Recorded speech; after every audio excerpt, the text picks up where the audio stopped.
Ladies and gentlemen, thank you for joining us this evening for this conversation and reflection on the legacy and the impact of John and Pat Hume to peace and reconciliation here in Ireland. And it's wonderful to be joined in conversation with Mary McAleese and Uachtaráin. It is great to have you here. Thank you so much. It's good to be back in Clonard. Absolutely. And it's a wonderful place to be to discuss what we're about to discuss this evening, which is the legacy of John and Pat. It is the work that they did, it's the work that happened here, and it is what I suppose is still ongoing and the need for that work in today's world. I'm a journalist. I was lucky enough to know John and Pat in different ways through my role as a journalist, dealing with them over the years. Different personalities, wonderful unit together. And to get to John, you often went through Pat. And I think about John as the statesman. I think about John as the human being. And the two are quite different and yet worth thinking about together. And then I think about Pat and her warmth and how she dealt with everybody. Every journalist that came to her house, I think, was treated like a long-lost family friend and treated with such respect and such help and assistance. So when we think about them then as human beings, and we think about them then as such incredible people in terms of their impact, how do you reflect on them and their legacy in bringing peace to Ireland? I think we were a very unfortunate generation to have to live through the Troubles because of the damage and the legacy of that damage. But we were also, having had to endure that, we were very lucky that we had John and Pat Hume to help us navigate our way out of it. Because without them, I'm not sure that we would. Anybody who knows the story of John will know that I've always described him really as a pastor, because his first vocation initially was to the priesthood. He gave that a go, and thankfully, sorry all of the priests here, but thankfully he abandoned that. And we all benefited from that, because shortly after he abandoned that, of course, he met Pat, and then the two of them formed this formidable partnership, one without the other. You couldn't imagine. John's life was so full of the drama of conflict, the drama of hatred, and the drama of trying to navigate through the ongoing violence. Him at the heart of it, trying to go to America to get interest, to garner the interest of very senior American politicians. He was brilliant at that. Going to the European Union to get them to be interested, gathering a kind of a cushion of goodwill that would help us to believe that we were capable of navigating our way through it.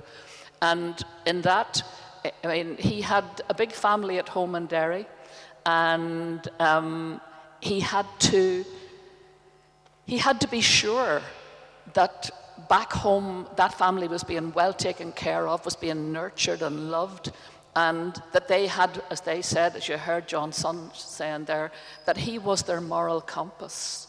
And she was back home, not just looking after the family, but also working in the constituency office and answering all the queries and all the complaints and all, carrying also her own political burden, which she did with massive capacity. I mean, I think of the capacity of the woman for love and for goodness, and I think of his capacity, the thinking that went on in that brain of his.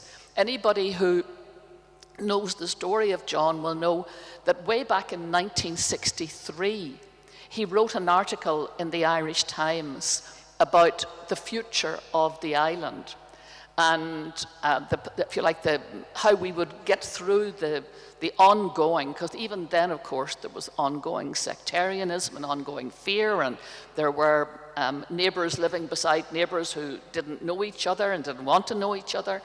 But he, back in 1963, wrote an article, and it was very advanced in thinking. And if you compare and contrast that with the Good Friday Agreement, it's almost every word of it is in the Good Friday Agreement. Because from 1963, people used to accuse him of having the single transferable speech.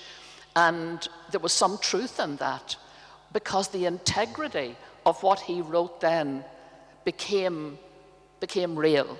And it became realized through his insistence, his endurance, his capacity for not giving up. And a lot of that was because of the sheer slack that Pat was able to take up. I mean, I first met John. I was about 13 when I first met him. And it was in another monastery not far from here, the Passionist Monastery beside where I grew up in Ardoyne. And he came to talk, and Ardoyne at that time had 70% unemployment. It's a pretty poor place. And people lived, according to Seamus Heaney's great poem from the Canton of Expectation, people lived under what he called high banked clouds of resignation. You know, they didn't expect much from life. The political establishment were against Catholics, of course, wrapped up in that famous phrase of David Trimble's. It was a cold house for Catholics then. So people were resigned to their situation. And then along comes the great bonus, which was education, which released a whole new energy and confidence. But he of course, was one of the great authors of the credit union movement. And I can still remember, I walked up through the wee streets of Ardoyne, Lincoln, as we say, my granny, going up. She said, come on, we'll go up to the hall. There's a man speaking tonight that we should listen to. So we went up and it was John. And he talked about the credit union. And I remember the sheer power of hearing him saying, you think you have nothing. But if you take your halfpennies and pennies and put them together with the halfpennies and pennies of the person sitting beside you, between you, you have a power that will transform lives. And I remember being electrified. It never occurred to me that life could offer that kind of powerful partnership through self-help. That was John. He was a genius, and he was also very theologically literate, because we're here in a place of faith, deep faith. One of the enduring memories I have, I was very fortunate to spend a day in Derry with Pat just shortly before she died. And I did say to her, stupidly, I said, Pat, do you think John was a saint? And she said to me, don't be ridiculous. She said, that man never made a cup of tea in his life. I said, well, actually, you know, saints like Martha and Mary, you know, maybe he wasn't cut out for the tea making, but I had him marked down for sainthood, but she wasn't having any of it. But what I got from John over all those years, and particularly from what I saw here in this very monastery with your father, Father Alec Reid, and the head of Sinn Féin at that time, Gerry Adams, was a man who wasn't just theologically literate, which he was. He was a pastor. The pastor was in him, even though he never was ordained as such, but the pastor was in him. And I think of him as a great pastor, a great moral, you know, leader. But the image that came to me that day with Pat was, she said, you know, when he wasn't so well, that he used to go down the street and down the steps and into the cathedral during the day when there'd be nobody there, and he would just sit in the quiet, meditating, and he loved that, and it filled him, and it refueled him. And so he was a man of really profound, lived faith, not religiosity, not pious, not look at me, you know, how religious I am, you know. That wasn't his way. His way was to be a source, a huge source, I think, of lived love. The discipline of the hard discipline of loving your neighbor, of wanting peace on earth, of having goodwill towards everybody, and importantly, wanting the most intractable problems to be solved by dialogue and respectful discussion. And a pastor, yes, and another word I think that I've heard you use about him before as well is a prophet. Prophet. And when you think about, you mentioned his speech in 1963 and the words of that translated almost into the Good Friday Agreement, by thinking about the architecture of everything that we have, the relationships between Britain and Ireland, the relationships between Europe and Ireland, US and Ireland, and then not forgetting the economic aspect, which was always central. You can forget about that, but it wasn't. He never forgot about it, as you say, going back to the credit union and economic development and getting jobs. He built an entire architecture, which may now seem inevitable, but it wasn't. And so it took somebody with that single transferable speech, but perhaps the power of the prophet to keep saying, crying out in the wilderness, to make it happen. And he did make it happen. And he did, and he could be very lonely in that. And I think, isn't it, we talk about the prophet in his own land who isn't appreciated. And John had to endure that. I think particularly of the time that he was engaged in the discussions with Sinn Féin, in the hope, and in those discussions which were under the auspices of the Redemptorist Peace Ministry, and facilitated by Father Alec, that great peacemaker, Father Alec Reid. And that was important to both John, and I think it was also important to Gerry Adams, but it was certainly important to John and to Alec, that this meeting was a meeting of people of faith who believed in the Christian gospel and who believed that we actually could, if we put our minds to it, love one another enough to transcend the appalling hatreds and tit for tat and history that divided us, that we could transcend that and reach a compromise that eventually became the Good Friday Agreement. Now, that's a big jump, because in the years in between, John had to endure just appalling loneliness. He felt it at every level. I mean, obviously, there were his political opponents. I remember I have a very wonderful friend, a colleague from my days in Queen's, and whom I adored. And she telling me she was from a unionist tradition, that she despised John Hume. And I said to her, he's my hero. And we sat down and kind of traded until we could come to some kind of recognition. Why did she feel that? She felt threatened by him. I felt energized by him. So he had that to cope with, the realization that there were many people who feared him and didn't think that he was the good pastoral person that I could see, the prophetic person. But even Pat said to me something that really took me aback, because I knew at the time that he was having the talks that your father was involved with, and your father and I were both privileged to be part of. I knew, I read the Sunday papers, particularly the Sunday Independent, which indulged in a campaign of pure toxicity against John. And that, the hurtfulness of the things that were said then, it's all very well now that they've apologized for them, but that was, back then, it was relentless. He was getting it in the teeth. I met journalists, I met members of his own party, along with your dad, who were very hostile and thought he had taken the wrong road. And isn't this what the prophet has to do?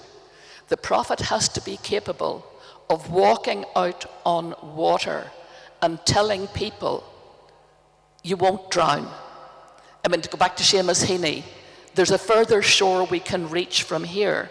And he had to be the person who pushed out into the deep on his own. But Pat said something to me when I was up that day with her that just stopped me in my tracks. And she said, Mary, do you see when that was all going on? She said, even I had my doubts, and I told him.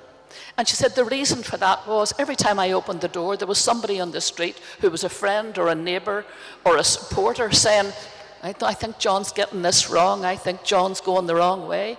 And she would relay that back to him. And I said, but that meant that when he came home, there wasn't even peace in the house. And she said, that's right. That's exactly right. She said, she said, I wasn't sure. I was stunned at that, thinking, because that he also had to live with that loneliness. And that's when she said to me how he liked to go down to the cathedral when there'd be nobody around and just sit there quietly, having a chat with the God who made him, probably asking him for the courage to get through another day. And that courage sustained him. I mean, his faith sustained him. And I say, it bears repetition. It wasn't piocious, you know. Yeah, and we think about the human cost. To anybody that was facing those kind of issues, but particularly to John and Pat living it so publicly. And because the work that you talk about that went on here at Clonard, and I do want to get into that, because certainly at the time that was more secret, if you like. It wasn't in the public glare, and it did come into the public later on when you entered the fray for the presidential election. But going back to that time and his peacemaking efforts, things weren't going so well on the ground. We had things like Grey Steel, and you remember the awful scene at Grey Steel, and then John at the funeral. That's right. And I suppose the human cost was written into his face. It was etched on his face. Every death, every killing, same with Father Alec, actually, the truth be told, went so deeply, deeply into them, because they had a faith that believed in the power of love, and the power of the gospel. And every day, the failure of that was facing them. I mean, let's face it, you can't walk out of here and into town, and I don't know how many churches you pass. This is a very well-churched city.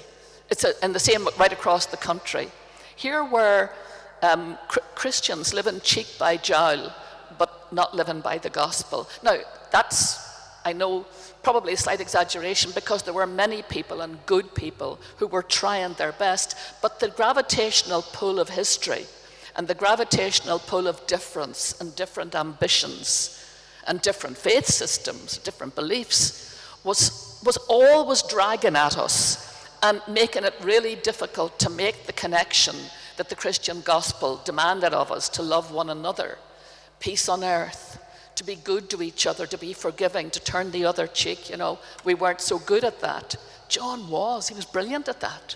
And he had such a faith in that, and he had such a faith in its power.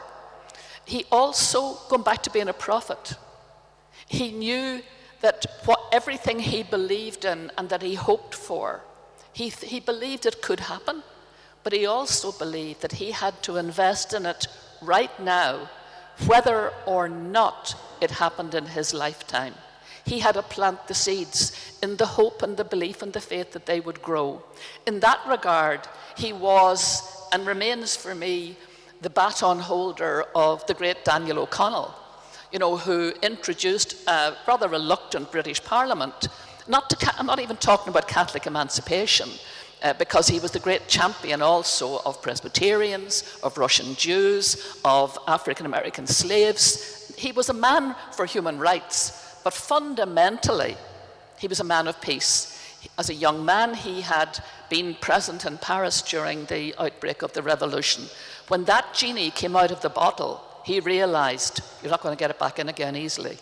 Once violence grabs a hold, it's very hard to pull back. And he becomes the great champion of democracy, of human rights, of dialogue. No matter how hard the dialogue is, he introduces the British Parliament to democratic politics. He introduces a reluctant British Parliament to the notion of human rights. And he's the man who goes to his grave, just in the mouth of the famine, believing himself to be an abject failure.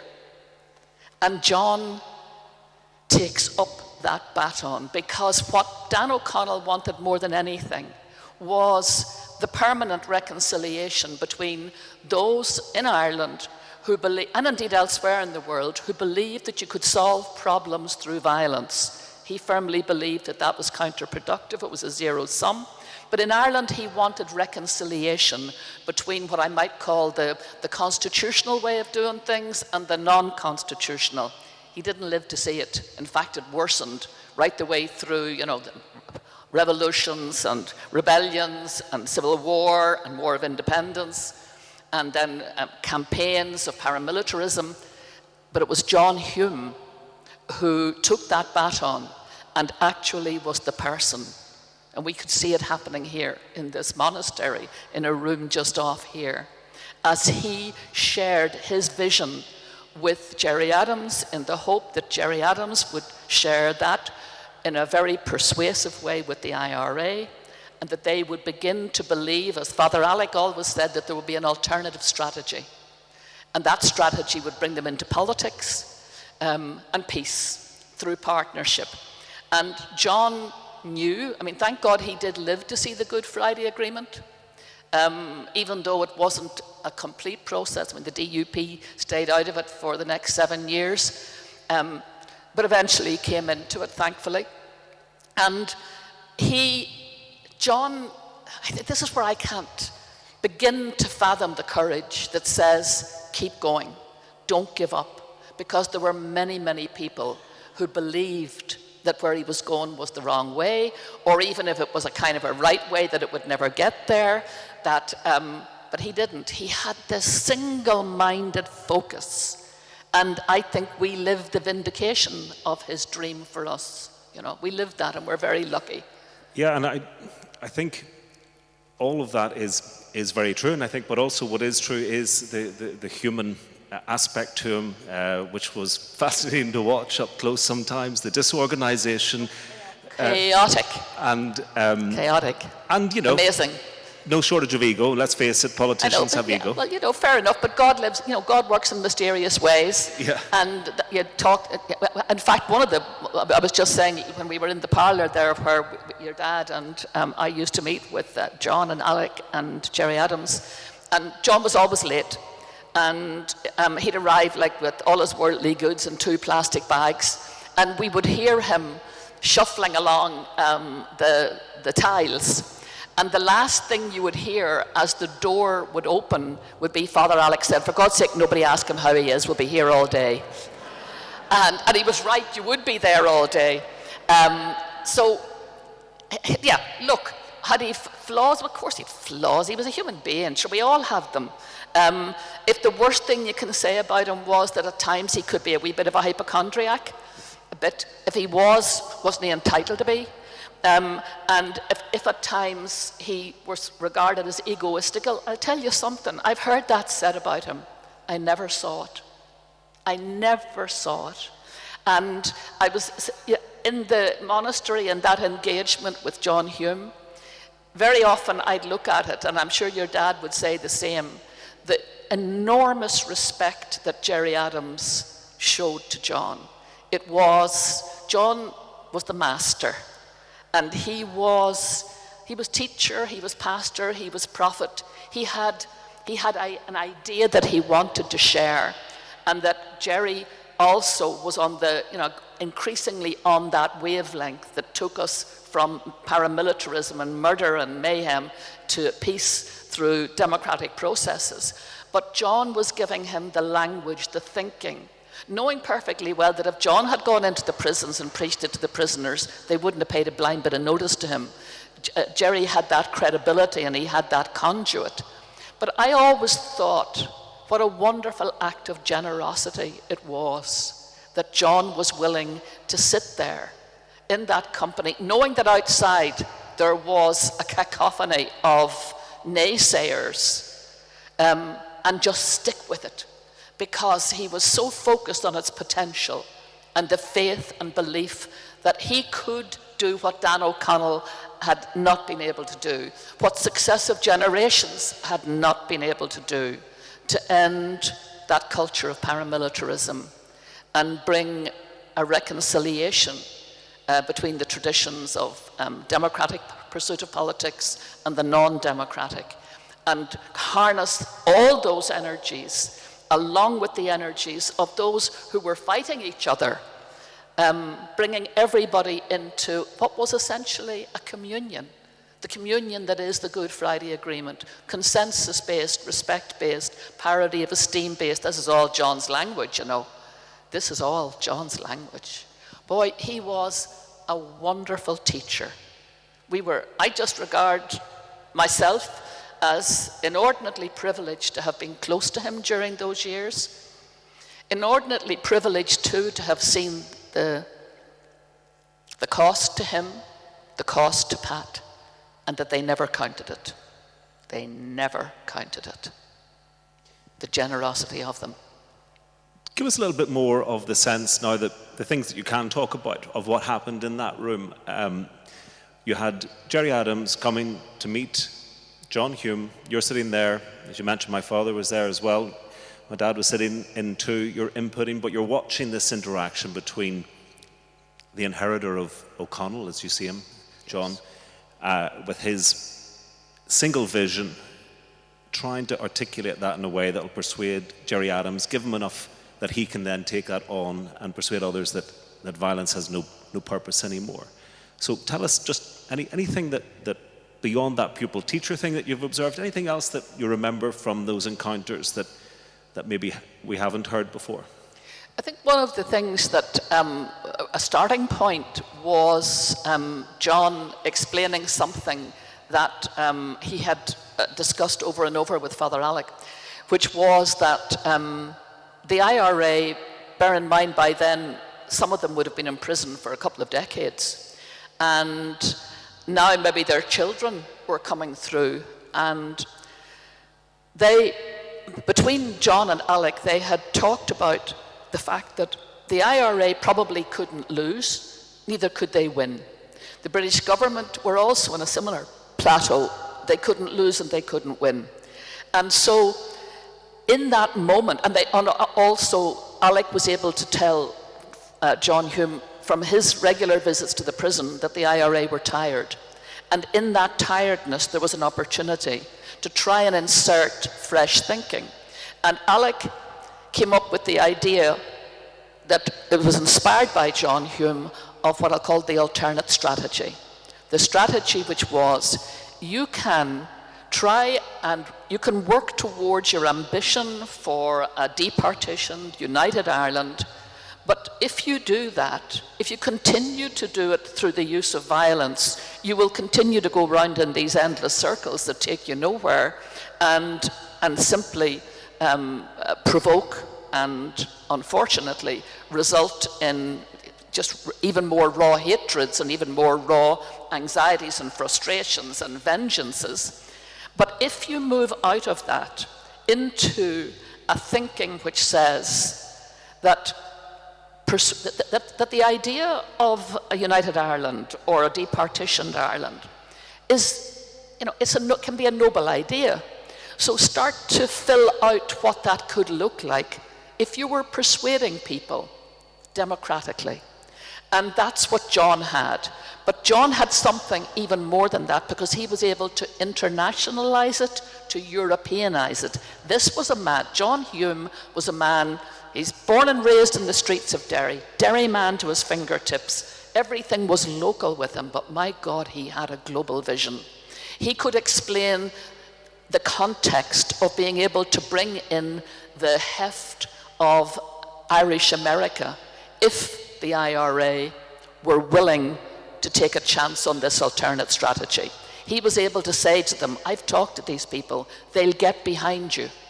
Europe will also, we weren't at that, the Single European Act was just coming in, and the Single European Act transformed this island, because once the border was demilitarized, the Single European Act made it, impossible to know where the border was, except for a Vodafone pinging you when you go across it to tell you you've just crossed a border. So John had the experience of Europe. He had the experience of being able to befriend all the big hitters politically in the Irish establishment in the United States, and to bring on board successive presidents and their administrations to tremendous effect, phenomenal effect. And that's what he brought. And he was able to explain that.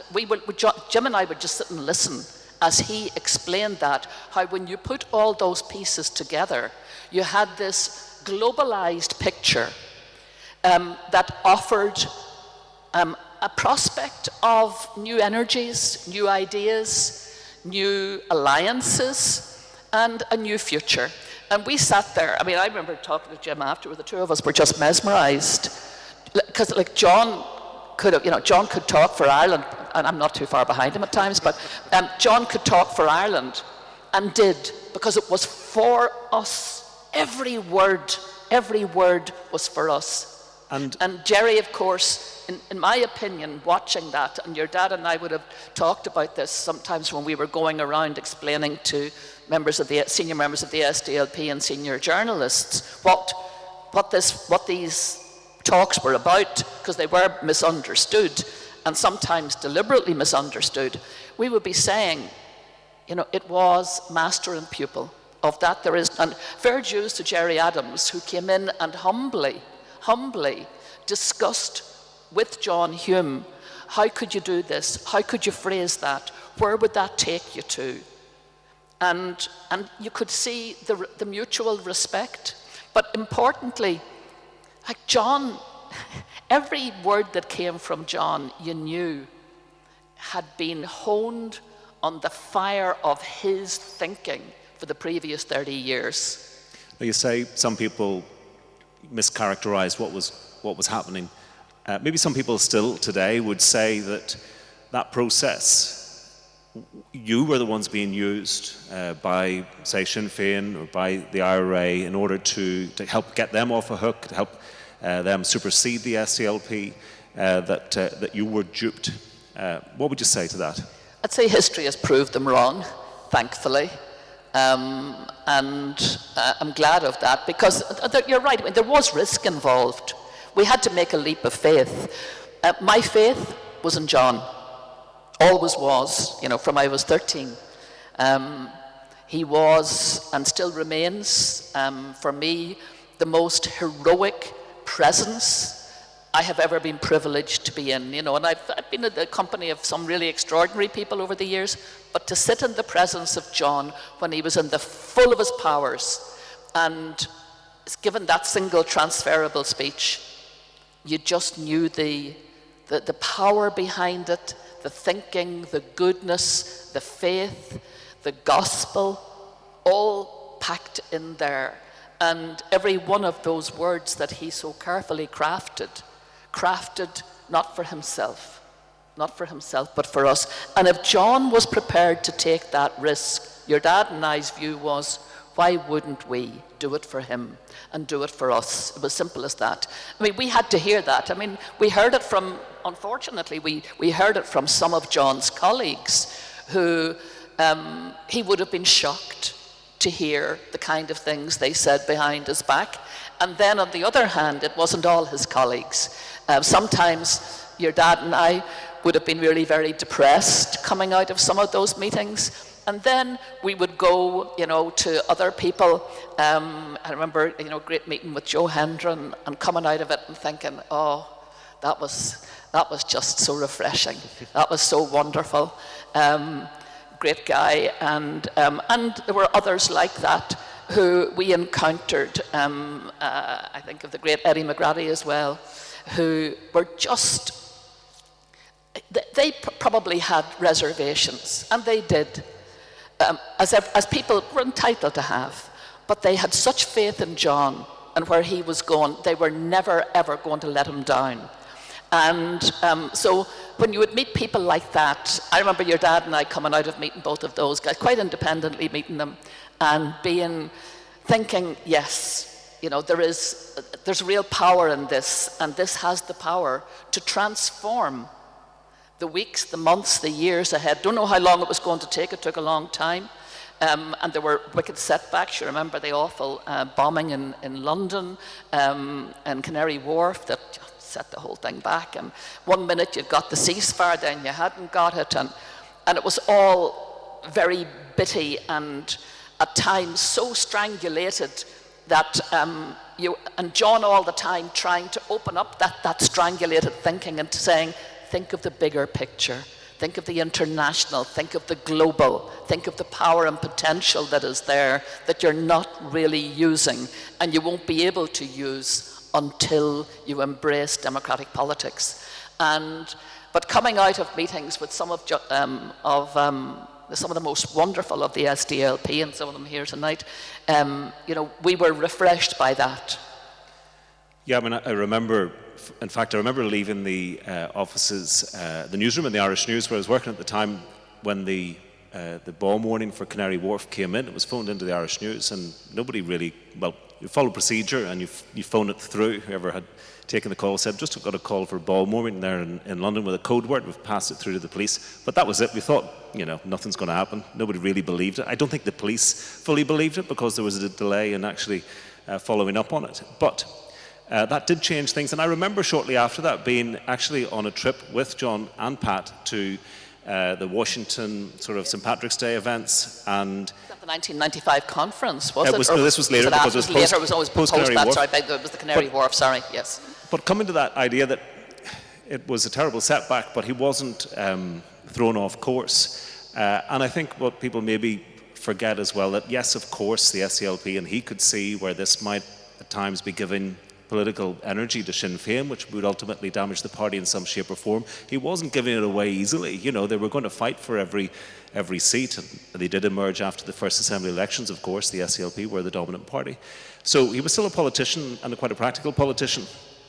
And I think about the wider reach then when you talk about the States, for what happened here and how that had significance. And I think maybe one of the other people I was lucky enough to interview after he left office, President Clinton, Bill Clinton, wrote his memoirs. It was the first time he'd given interviews since he left office. And I remember badgering the publishers to get an interview with him, and they were quite dismissive initially because they said, I said it was from the BBC, they said, well, we're dealing with David Frost and David Dimbleby, and who are you? And I said, he's going to want to talk about Northern Ireland. And eventually my single transferable plea got through, and they put me on the list. You learned a thing or two from John. So I learned exactly. But the thing I really wanted to get out of Clinton was his strategic involvement was in granting that pre-ceasefire visa to Gerry Adams. Adams. And why did he go against all of the advice that he had from his Attorney General across the board, his Secretary of State, and the British government strongly against this? And he took a lot of flack for it. Now, his initial answer didn't really satisfy me. I was talking about his days at Oxford and being interested in the civil rights, etc. So when I pushed harder, eventually I think we got the real answer from him, which was, he said, look, here's the deal. President has a certain amount of political capital to spend, and you choose when to spend it. Here was a place that had been in turmoil, but it seemed to me that both the governments, the British and the Irish, wanted to sort it out. Settled part of Europe, Europe wanted it sorted, and there was a groundswell of opinion coming through from the grassroots that this could be sorted. It was a small, fixable problem. I felt if I put my credibility in there, we could just give it that nudge that might get it done. It was fixable there, and that would be something I could use elsewhere in the rest of the world. So his involvement here, yes, had a certain amount of emotional connection, but it was very much about building that case that he could use, whether it be in the Middle East or elsewhere. So I think, what would you say then to the significance of what John and Pat achieved here, and even if it doesn't seem like it in today's world, but what the ramifications for that are elsewhere in the world? I think they showed the possibility of the power of the prophet, the power of the one human being, the power of a very powerful partnership, a husband and wife partnership. And actually, not just John and Pat, because I would have known David Trimble quite well. He was a teacher of mine in Queen's, and he was then a colleague of mine in Queen's. And more importantly, his wife was a student when I was a student in the law school. And I've often thought that at the time of the Good Friday Agreement, I would have been poles away from David's thinking and pretty much just about everything. And he was a difficult person, as you know. But there was no more lonely man going into the Good Friday Agreement than him. And like John would have known that he'd have the wind of the people behind him. He had Clinton, he had Bertie Ahern, he had Tony Blair. But who did, and he'd Mo Mowlam, but who did David have? His unionist colleagues fell away from him, and I credit another great woman with helping him across the line, and that was his wife. I think Daphne Trimble. Those two couples, for me, showed the power of unity of purpose. And again, not for themselves, because everything they were doing was making their lives difficult, but it was an investment in making lives better, future lives better for others, their neighbours, their friends, their children, and their enemies. And so I look at Pat and John as, for me, they symbolise what can happen when you have two people of what I might call adamant faith. And just to, this is a faith in a great commandment to love one another. And they live it, no matter how hard it is, no matter how difficult it is, and how easy it would be to walk away from it, just close the door, have the cup of tea and the bun, and let the whole world go to heck. they couldn't do that. They couldn't do that. That door stayed open. And whoever came through it was welcomed and helped, now, even if it was somebody coming in to badmouth John. So I think that tenacity in the face of enduring violence that never seemed to end, that went on and on and on.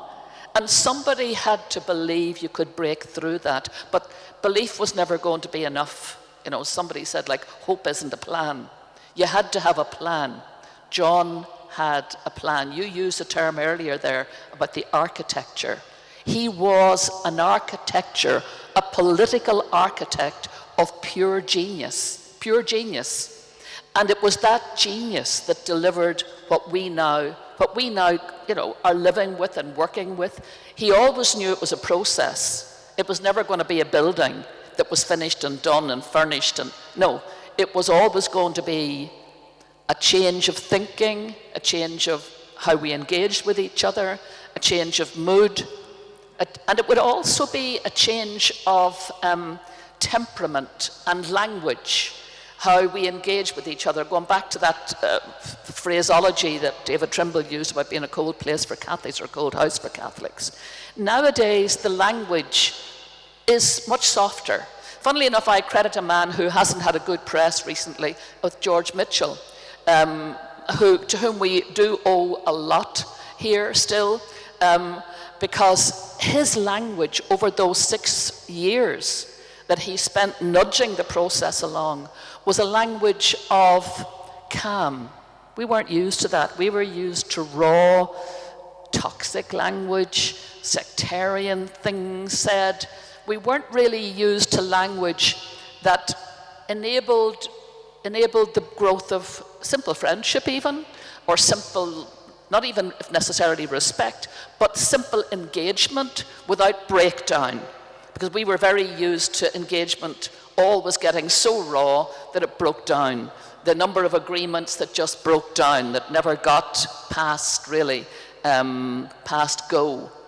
But over that period leading up to the Good Friday Agreement, a new kind of temper and a new kind of language began to inhabit politics. And out of that, I think, came a grace. I'll call it that. It was a grace. John was a great man to insert grace into things, a measuredness, a calmness. I still remember going back to a single transferable speech. I was at an event in Maynooth where he was speaking. By then, his mental acuity wasn't as good as it has been. And he got up. Pat was in the front row. And many people were not aware that his mental acuity was slipping. Those of us who'd been working with him were probably a little bit better aware, more aware, but hoping that we were wrong, to be honest. But that night in Maynooth, it was a beautiful thing to behold this relationship between himself and Pat. She sat in the front row. He got up and delivered, impeccably, the single transferable speech. He just had one problem. He wasn't dead clear where it ended. And Pat's sitting in the front row going, and he's watching her, and eventually he gets it, that he's meant to sit down now, which he does. And I just thought that was beautiful. That was one of those beautiful moments, where a wife gets her way. Well, I think it's the human side is very important, and it's nice, as you say, to bring in and to think about David Trimble and Daphne Trimble and the sacrifices that they made. And I think about poor David Trimble and all of those Ulster Unionist council meetings and being hauled before them, and the things, I remember covering so many of them, and the constant drama as he tried to just sort of inch his way forward. And she must have been such an incredible support to him during all of that. And then we think about, we're here in Clonard, we think about Father Alec Reid, and I remember interviewing him on the radio one morning. He didn't do many interviews, and it was a significant day. I think it was the day that Shauna Walsh gave the statement from the IRA that they were leaving the stage. And it was just before he was going to take up the decommissioning role. I was trying to get him to sort of hint towards that, but he wouldn't be drawn. And he was getting a little bit touchy with me as I tried to say, look, how did you maintain the faith, if you like, in what you could achieve through, dialogue whenever you were dealing with things such as, say, the terrible murder of the corporals who and he famously administered the last rites to them. And then he revealed that story about handing over the document to the government with the blood of the soldiers on it. So I think about all those human sacrifices, and I think about how things can be twisted. And when you ran for the role of president, your very role here as a peacemaker was used against you. It was twisted quite maliciously, unfortunately. But, again, God works in mysterious ways. I was in a position that the only way I could extricate myself from the accusation that I was in some way in bed with Sinn Féin, which I wasn't, because of the work that was going on here, the only way I could extricate myself was to tell what we were doing. Now, it was happening in private and secret. For me, it was a bit like John. It was far more important than me, And I remember one night I had said to Martin, I was under pressure from our campaign manager to tell the truth of it. And I said no, because I was asked to be involved in it as part of the peace ministry of this place, in which I spent so many of Thursday evenings of my youth at the Novena. I could not do that because what John and Gerry Adams were doing was investing in the future of so many other people, and I felt it would be an act of betrayal. So I had decided that night that I was going to withdraw from the campaign, and that would have solved the problem. And I went to bed actually very happy that I had made the decision, and Martin was certainly very happy, that that was the right thing to do. And I wasn't aware of that. So the heat was so intense that you yes. just thought, for the sake of what the Hume-Adams talks and what they were about, it was better if I withdrew to let them continue rather than divulge. So that was the night that I decided first thing next morning I'm going to phone my campaign manager, Noel, and tell him something that he's not going to like. But actually, we went to bed really happy that night, that was the right thing to do. But the next morning, two things happened. Turned on the radio, and Father Brendan, who was the head of the order at the time, was on the radio saying, "This is a nonsense. To accuse me of being a Sinn Féin fellow traveller was utterly nonsensical, and here's how I came to be involved with Gerry Adams and John Hume." And it was he then who disclosed the Redemptorist ministry. And he did that hoping that it would hold together, but knowing now it would be under a different kind of pressure. And so now it was out, and he explained, and of course then John himself made very nice comments about me. Also some very interesting unionist politicians whom I had been friendly with said, these accusations are utter nonsense. And then another thing happened that same morning. I grew up in Ardoyne, beside the Passionist Monastery, and in the week that I turned 18, my great mentor and friend, who was a Passionist priest called Father Justin Coyne, he died that week. And it was the week that I met Martin. And I've always thought that was his gift to me. Sometimes I think that, sometimes I don't. Anyway, we're 50 years married next month, so that kind of worked. And that's with the guiding hand of Father Justin mentoring from on high. But anyway, that was 1969. 22nd of June 1969, he died. And on the morning that Father Brendan, as he was on the radio, there was a knock at the door, and the postman was there with a parcel, small parcel. And I opened it, and there was a letter from a Sister Susan Coyne, whose existence I did not know about, except very vaguely. I knew that Father Justin had two sisters who were nuns in England, never met them. And he was a great, great mentor to me over many years.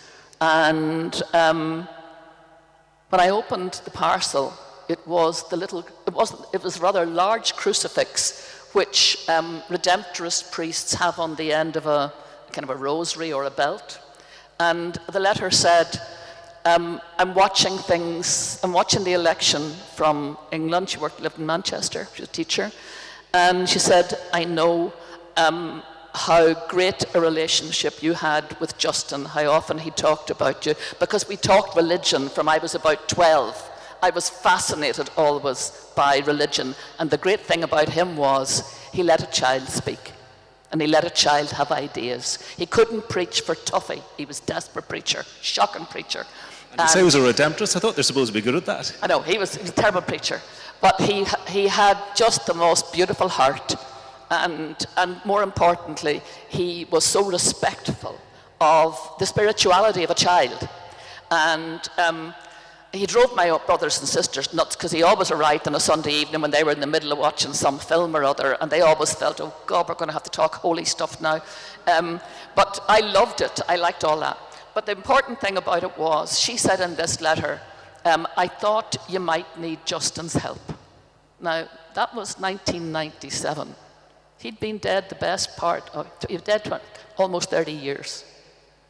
And it was as if he had walked through the door. And between Father Brendan and Father Justin and that crucifix, which has accompanied my son Justin all around the world, because on the day that Father Justin died, I promised myself if I ever had a son, I would call him Justin, and I would commit him to the care of the saintliest man, saintliest priest I ever knew, and he's always looked after him. So everywhere Justin goes, the cross goes, and then he comes back and he gives it back to me till he goes off again. I knew then I can win this, and I can win it not because I want to win for me, for some kind of ego trip, but for the value system of John Hume, the value system of Dan O'Connell, the value system of the Redemptorists, based on the redemption, based on the story of Christ, the story that has always captivated me from I was wee, which is the story of the Nativity. You know, the beauty of the child, the little child born into, you know, homelessness essentially, and exclusion, and who teaches us about the power and the beauty and the silence of love, and teaches us that love can overcome all. And on the day that I went into Arasanukter, on that day, the first day Martin and I went in, on the 11th, 1997, I said to him going through the door, because bear in mind the whole campaign had been about building bridges across all those caverns of history. I said, well, in 7 years' time, please God, we'll know if the great commandment to love one another really works. And when I left that 14 years later, having been able to build quite a few bridges that we thought would never happen, and we walked out that door and I said, yes, I think we can say that the great commandment to love one another does work. Absolutely, remarkable times. Incredible just to know that little bit of that journey. That's fascinating. And I want to just touch on one of the key moments of your presidency, which actually Father Kieran referenced when we were in the parlour there, but I think everybody here would be thinking about too. And that was the visit of Queen Elizabeth to Ireland while you were president, that you helped facilitate. In the run-up to that, you helped then, obviously as president. It was a remarkable, remarkable visit. I want you just to tell us a little bit about that and the power of symbolism and big moments like that in our story and in, I suppose, solidifying peace. In a way, it was, John Hume had this great faith that there was a yesness in people that could translate into compromise and generosity towards the other, whoever that other was. And when we know who it is, and who we were others, Catholics were others to Protestants, Protestants were others to Catholics, Unionists to Nationalists, Republicans to Loyalists. He had a great belief that, and deep in everybody, there was a yesness, that was a space of generosity that was a well you could draw from. Well, I believe that emphatically. I mean, actually going back to the presidential election, I thought that John Hume was the right candidate. And then John said he wasn't going to run. Father Alex said to me that he thought that I should do it, having talked to John previously. And so I firmly believe that I had a mission. And that mission really was John's mission. And that mission was to build those bridges across history. And when we brought, from early on, I had wanted, and I had realized that a visit from the Queen could release a lot of that yesness in us. Not just us on this island, north and south, but also for our diaspora, who very often in England had lived with a sense of exclusion or second-classness, and that it could open up that well of goodness. And I had talked to the Queen about this on many occasions, long before I was president, from 1995, when I first met her, in other circumstances, nothing to do with being elected. I wasn't elected in 1997, but I first met her in 1995 and had that conversation with her. And so I knew it meant a lot to her to come. She wanted to come. And I knew it had to happen. And that it would be a good thing for all of us. I also knew there'd be huge resistance. There were massive security headaches. And for diplomats and for those who are in charge of security, the easiest thing is to do nothing. And so we met that barrage of, can't be done, shouldn't be done. I had a diplomat, very senior diplomat, came to me when I had asked the government to issue the invitation to her in March of that year, which was not a good time for her, because it was at that moment that her favourite son, Andrew, had been asked to stand down as trade ambassador, so it wasn't a good time. But I thought this was our moment. Anyway, a very senior diplomat was sent to me to say, look, if you're insistent on having her, here's what we could do. We could bring her over for half a day, give her a tea and a bun in Arsnook, take her to a race meeting, take her to stables where she would see... Sorry, just to be clear, is this an Irish Irish diplomat, yes. Sorry, yeah. And I said, yeah. I said, no. I said, where I come from, we would call that the bum's rush. And I said, some other president can do that, but I'm not doing that. I want a proper state visit. I want it to be something that speaks of true reconciliation, and I think she will be for that. I want her to go to places that people wouldn't necessarily expect her to go, but that it would be a journey. I said, actually, when I used the expression for the first, I said I wanted it to be a kind of pilgrimage, and for all of us. And anyway, so eventually I got my way, and she came for 4 days. Now, that itself was interesting, because most state visits were 2 or 3 days, not 4. So every day was a monumental headache for those who had to secure the place, secure her safety and all of that.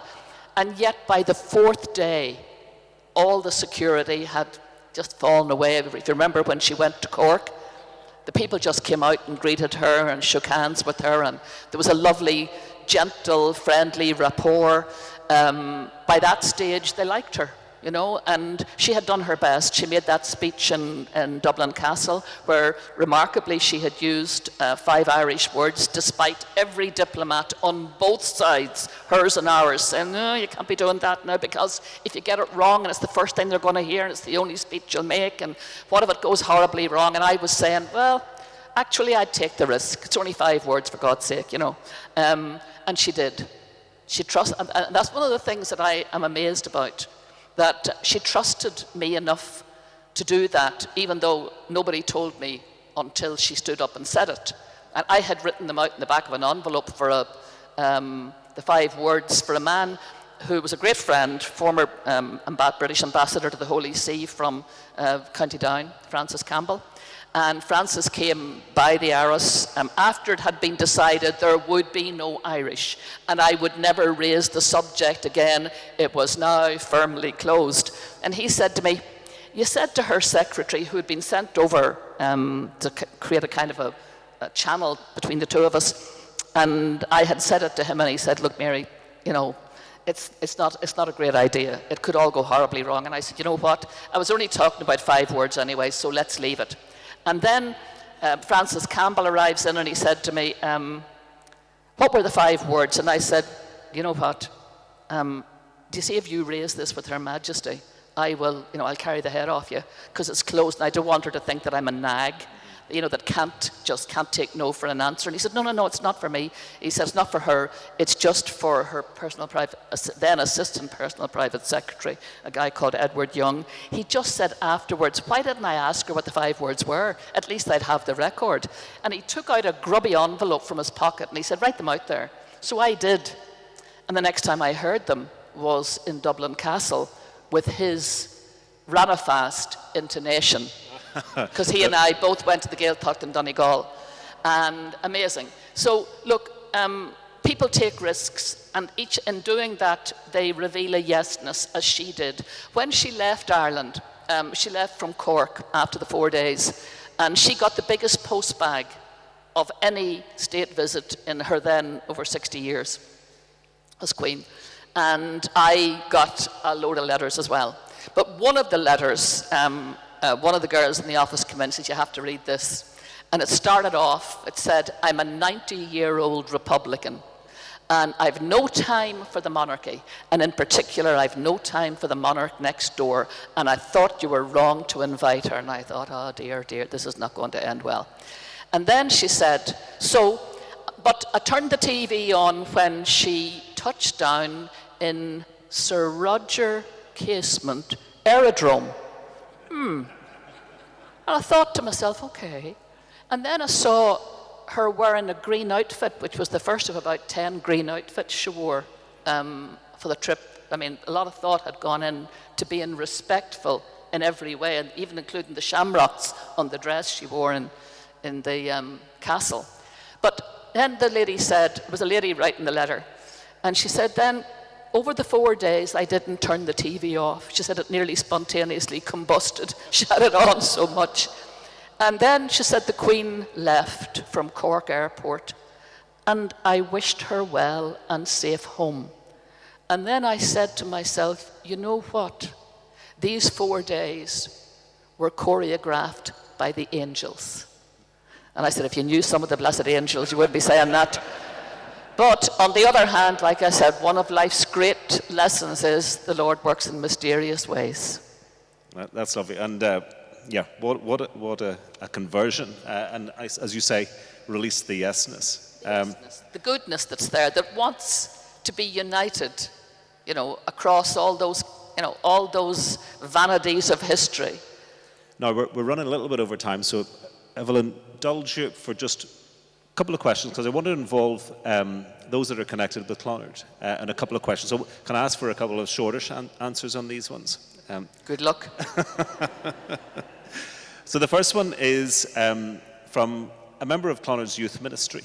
And I think it's important as we sort of think about the legacy of John and Pat and about the whole idea of peacemaking in the wider world today. As young people, sometimes it feels like the divisions of the past are still around us, but we don't always know how to respond. How can we use our faith in practical ways to stand for peace and non-violence when we feel like we don't have much power?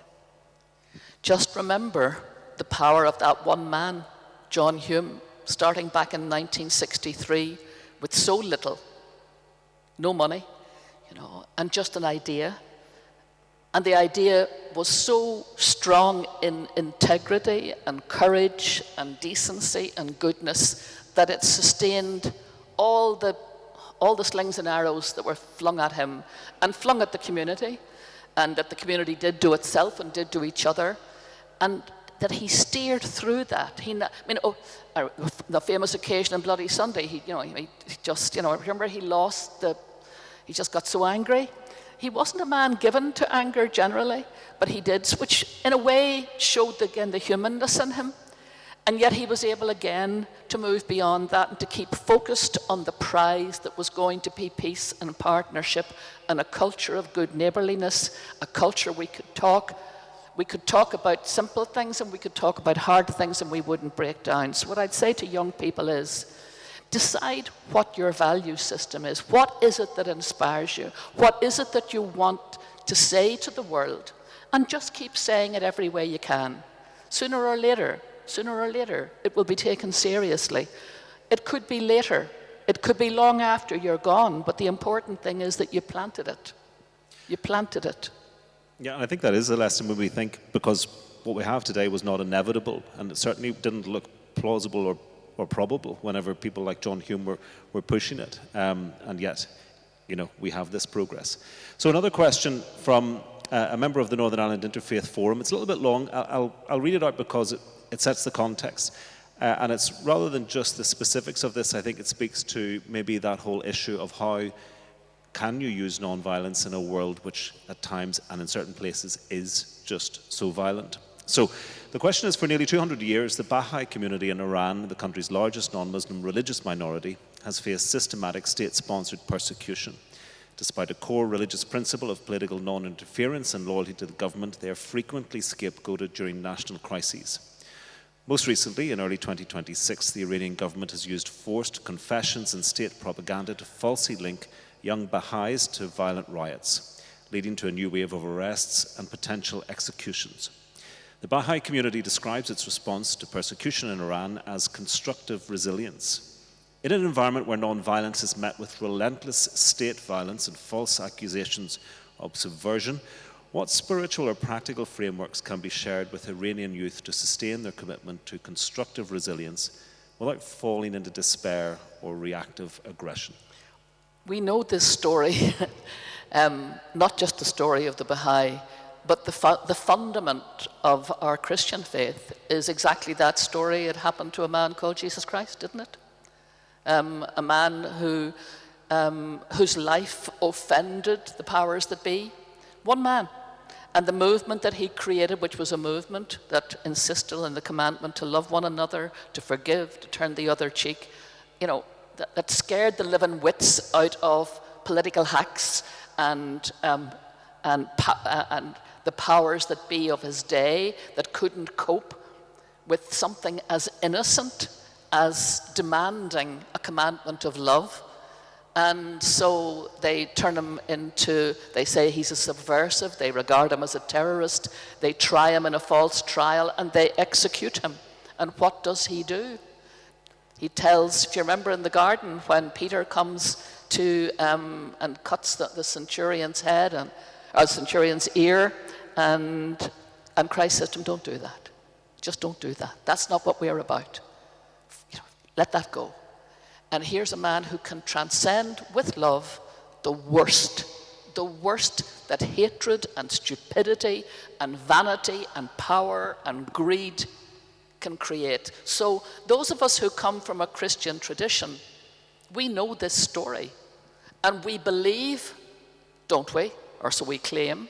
We believe that it ends with, even though it ends with execution, even though it ends with crucifixion, and that crucifixion may be personal, not just to Christ, but to many people who, there have been many martyrs over generations and centuries. But we believe, don't we, that there's a value in standing for love and the commandment to love one another, even in the teeth of the most appalling evil. Because if you go with the evil, and if you respond evil with evil or violence with violence, we also know that because we've lived through that, and we know that's a zero-sum game. Or as John would have said it, eye for an eye leaves everyone blind. That's what John's famous phrase, and wasn't it right? Well, John, Mary McAleese, thank you so much. My pleasure. Great to talk to you, Jim. Thank you, everybody. Thank you.